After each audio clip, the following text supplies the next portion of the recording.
はい、こんにちは。画家の塚明則です。今回は日本画制作の基本的な流れをやっていこうかなと思います。で、あくまでも基本的な流れというかな。必ずしもそうしなきゃいけないっていうわけじゃないです。昔もね、画材によって制作手段とか変わりますし、僕がこれからやるのも今の日本画の画材で作画していくのには、こんな感じなのが一番都合がいいというか効率よく進められますよみたいなところで成り立ってるところがあるんで、もう自分の作風とかね、自分なりの手段が見つかった方とかはね、それに応じてね変化していくだろうし、僕自身も学生時代はねこのやり方で教わりましたけど、今はねこのやり方はしてないです。なので一応あくまでも基本というかスタンダードのやり方として思ってもらえればいいかなと思います。今回はその和紙に日本画を作画していくということで、和紙の基本的な作画方法ということでやっていこうかなと思います。これ見てくれた人も自分なりの制作手段とか見つかって応用が効かせられるように、僕がこの基本的なやり方をやりながら、この手順はこういった理由で行いますとか、そういった理由とかも含めて解説していこうかなと思いますので、そういったのをよく参考にして自分なりの作画方法っていうのかな、見つけてもらえるといいかなと思います。はい、まずは描くものの準備ですね。下図の準備です。下書きみたいなものですね。本番に描く和紙とは別の紙に下図を書きます。本紙に下図を書かない理由とかはいくつかあって、単純に和紙がちょっと消しゴムに向かないので、和紙にダイレクトに鉛筆とか消しゴム使って下書きをやるのがちょっと都合が悪いっていうのがあるっていうのと、一昔前とかはね、日本画は薄塗りが多かったんで、下書きの線が見えてしまうっていうのがあって、別紙に下書き書いて、それをちゃんと本番の紙に清書するっていうのかな。そういった手法が主になってくるとは思います。そういったことに問題のない作風だったらね、全然本番の紙に下書きを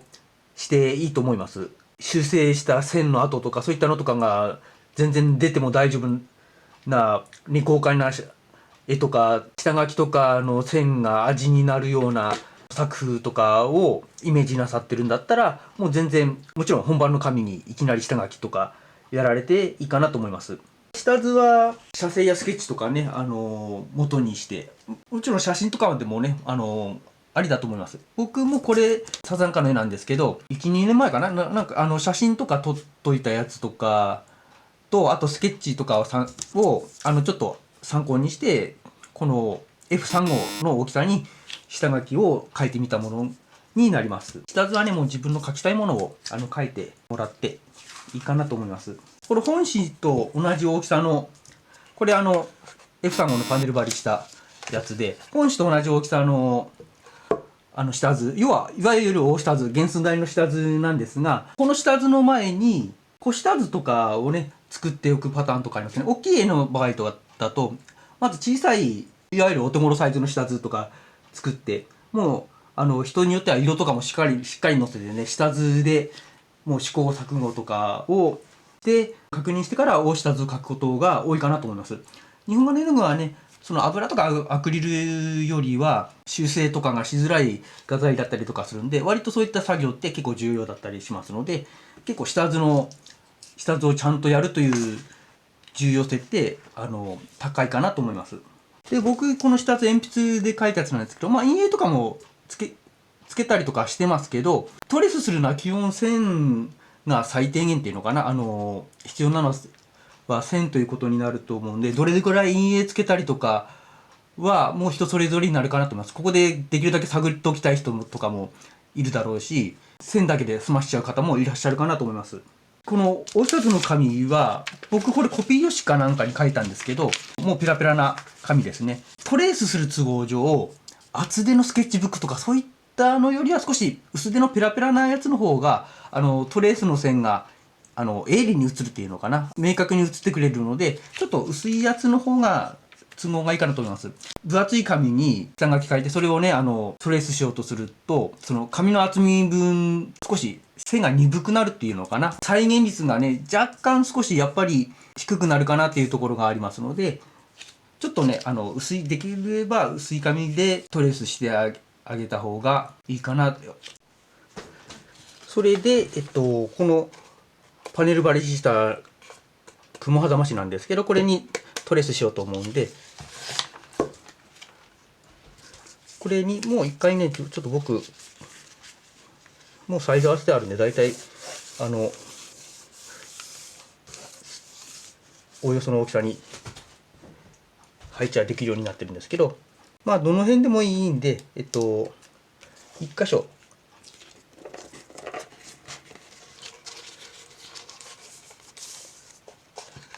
一辺かな、一辺、テープで固定してあげて、こっち今テープで固定したんですけど、まあ、こっちペラッと開ける状態で、まあ、チャックペーパーとかね、年始でトレースすることになると思います。まあ、ちょっとチャックペーパー使っちゃおうかなと思います。チャックペーパーのトレースできる方を下地の下側に敷いて、で、ボールペンで上からなぞって線をトレースしようかなと思います。で、これ赤色のボールペンなんですけど、まあ、黒いボールペンとかでもトレースとかはもちろんできるんですけど、ちょっとどこなぞったかが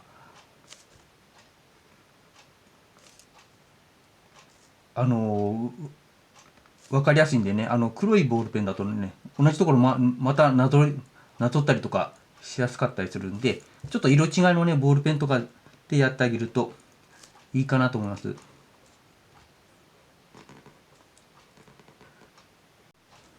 はい、ボールペンでなぞり終わったので、トレースが一応終わりました。で、まあ、めくって、チョコペーパーを取って、今このようにね、水色の線が、ついて、トレースが一通り終わったのを確認します。まだこれ、外さない方がいいかな。ここで確認して、ここ線、引き忘れたとかっていうね、見つけたらまたこれ、ペッて、重ねて再トレースできますので、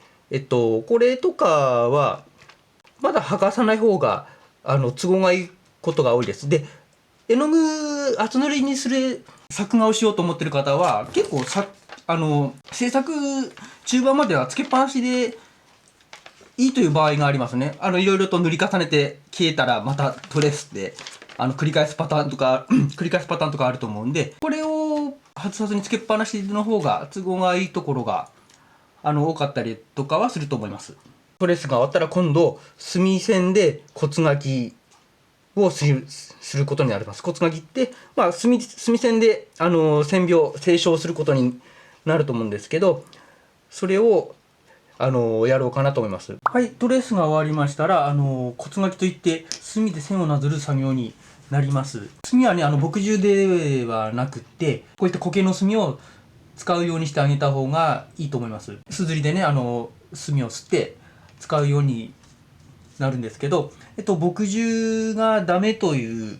理由は、まあダメというかケースバイケースなんですけど、墨汁って接着力がちょっと弱いので、墨汁で線を描いた後、上から絵の具をね、塗った時に、その墨汁が滲んじゃう時があるんですよね。で、上の絵の具と混ざっちゃったりとか、線がぼわっと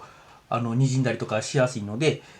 で、墨の方が接着力が強いので、墨の方をしてあげてください。で、墨もものによって結構差があるんで、接着力の弱い、二回力の弱い墨もあるんですよね。なので、そういったものとかは、墨を吸った後、二回を一滴、ちょんと付け足したりとかして使ってあげるといいです。一回なんかにね、試し書きとかしてあげるといいかな。で、こういった感じでもで、線だけなので、線だけをやろうとしたら、もう、本当水は少しで大丈夫ですので、これで足りると思います。結構濃くドロッとした感じになるまでやってあげると、いいかな。あんまり水気が多くて薄い墨だと和紙によってはちょっとにじみやすかったりはするんで、そこら辺も考慮して墨の濃さを判断してあげるといいかなと思います。で多少ちょっとにじんだ方が絵の雰囲気としてそっちの方が好みの場合はね、もちろんちょっと薄めにやったりとかしてもいいですしね。で線だけじゃなくてその後の下地の塗り方とかでもね、濃さが考慮のポイントだったりとかもあるんで、そこでいろいろと判断して自分の方法でいいかなと思います。もっと濃くしたいかな。目的の濃さまで墨を溶いたらそれを使います。ちなみにすずりの構造はここが丘でここが海って言ってで、丘には方々とかがあってとかいろいろちょっと専門的なことがあるんですけど、それはまた違う動画を作ろうかなと思います。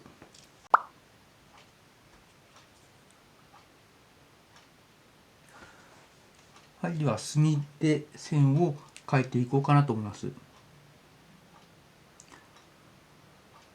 で骨書き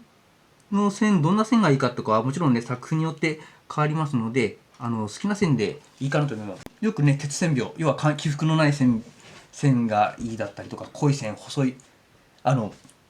太い線がいいとか細い線がいいとか、そういった話とかって気にされるかなと思うんですけど、結局はどういった作品にしたいかなので、そこら辺は自分の好みに沿った感じでいいかなと思います。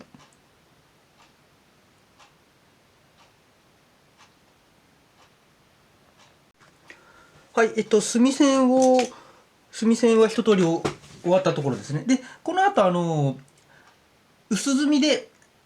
陰影とかつけてもいいかなと思います。つけない人もいるし、つける方もいらっしゃいますし、そこら辺はお好みになるかな。で、写実路線とかが強い人は陰影つけた方が後々楽なパターンが多いんじゃないかな。油絵とかでいうね、グレースみたいな話になるんで、で、薄塗りの人はね、この下地の作業とかが結構影響出ると思うんで、そこら辺もよく考えてね、薄墨で陰影つけたりとかしてもいいかなと思いますね。じゃ軽くちょっと僕も下の方だけ少し陰影ではないですけどね。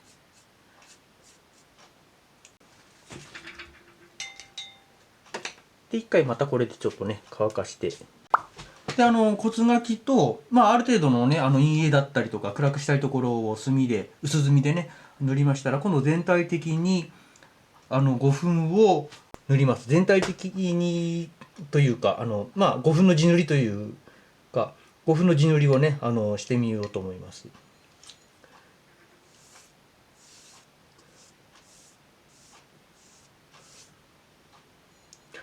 で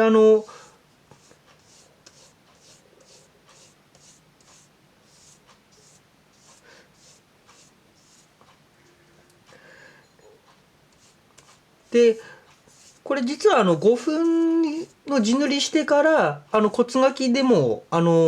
丈夫だと思います。ケースバイケースだったりはするんですけど、結構墨の線って濃い黒だったりするんで、それを薄くしたいとかっていうのがあるんだったら5分の地塗りが骨書きとかの後に持ってった方がいいと思うし、できるだけその線とか消したくないんだったらね、最初に5分の地塗りしてから骨書きやってもいいかなと思います。で骨書きとか地塗りとかのどっちが最初かは本当その時の判断にしてあげるといいかなと思います。で5分を最初に最初というかこの地塗りにした方がいいっていう理由は一つは和紙ってクリーム色ですよね。ちょっとベージュがかった真っ白じゃなくて少しベージュっぽいクリーム色をしてるんで、その上に絵の具を塗る発色よりは一回ちょっとね白く持ってった上に上から絵の具乗せてあげた方が発色としてちゃんと見える、ちゃんとしたその絵の具の発色になるという理由があります。もう一つが和紙が動作引きだったりとかで酸性になりがちなんですよね。なのでこの粉とかね、こういったものとかは若干アルカリ性の性質を持ってるんで、少し中性に戻すというか、そういった効果が期待できますので、ちょっと和紙の劣化をできるだけ防ぎたいという場合には、5分の下地っていうのはやった方がいいかなと思います。で、5分の下地今塗りましたけど、5分は薄く塗ってあげると、薄く塗ってあげるというか、上澄みを塗ってあげたりとか、薄くで十分かなと思います。濃いのをドバッと乗せちゃうと、結構ムラっ気が出やすいんですよね。なので、薄塗りのに仕上げたい方は、割と5分の下地もあんまり厚くしないように気をつけた方がいいかなと思います。で、また乾燥させたら、いよいよ、彩色になると思います。はい、で、5分が乾き終わりましたので、これから、今度、いわゆる普通に彩色ということになるんです。で、ここまで来ると、あとは、もう、お好きな色を塗っていくみたいな話になっていくんですよね。もう人それぞれのやり方になるかなと思います。で、基本的に岩絵の具とかでしたら、細かいのから乗せていくっていうのかな。いきなり粗いの具とかだとちょっと画面に定着しづらいので、細かいの具とかから徐々に粗くしていくっていうのかな。で、粗いの具塗ったとしても、で上から細かいのをかぶせてあげて、その粗いの具の隙間に絵の具をつぎ込んでいくっていうのかな。そういったことをしていくと頑丈な絵の具になっていくか、頑丈な画面になっていくかなと思います。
以上で基本的な和紙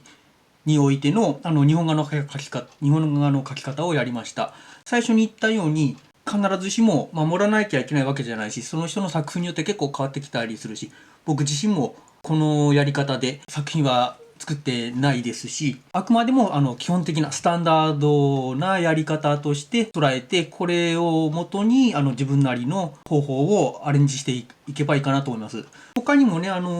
憲本だったり、あと、で紙でもね、これが白下地とか金箔とかね、銀箔の白下地とかするんだったらね、ある程度方法をね、変えることになると思うんで、そういった風にちょっと自分のやり方を考えていけばいいと思います。憲法の場合はちょっとガラリとやり方が変わるので、また機会があったら憲法の日本画の制作の仕方とかをしていこうかなと思います。では今回はこれまでになろうと思います。この動画よろしいと思ったらまたチャンネル登録、高評価の方よろしくお願いします。ご視聴ありがとうございました。